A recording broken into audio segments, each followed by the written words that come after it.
Mr. Vice President, I can only think of 2 times in American history that individuals laid siege to our Capitol, stormed our sacred civic spaces, and tried to upend and overrun this government. One was in the War of 1812, and the other one was today. What's interesting about the parallel between the two is they both were waving flags to a sole sovereign, to an individual, surrendering democratic principles to the cult of personality. One was a monarch in England, and the other were the flags I saw all over our Capitol, including in the hallways and in this room, to a single person named Donald Trump. The sad difference between these 2 times is one was yet another nation in the history of our country that tried to challenge the United States of America. But this time, we brought this hell upon ourselves. My colleague from Texas said that this was a moment where there were unprecedented allegations of voter fraud. Yes, that is true.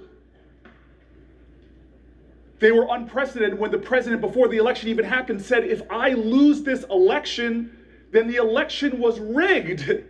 That's unprecedented.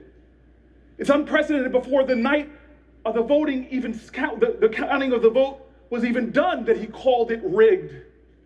And it's unprecedented that he is fanning the flames of conspiracy theory to create a smokescreen in this nation to cover what he is trying to do, which is undermine our democratic principles. But it's not just that. The shame of this day is it's being aided and abetted by good Americans who are falling prey, who are choosing Trump over truth,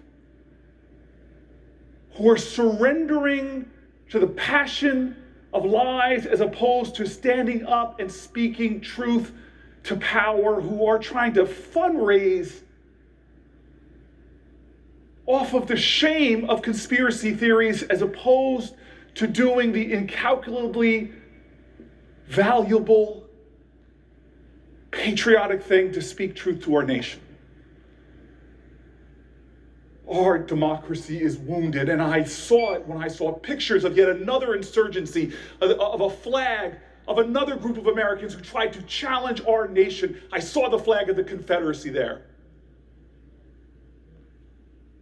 What will we do? How will we confront this shame? How will we confront this dark second time in American history?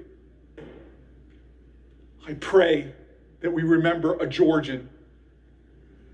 His words, all I can say is we must in spirit join together like those Georgians on a bridge called the Edmund Pettus who joined hands, who were called threats to our democracy, who were called outrageous epithets when they sought to expand our democracy, to save it and to heal it, when they joined arm in arm and said what we should say now, commit ourselves to that ideal, that together we shall overcome.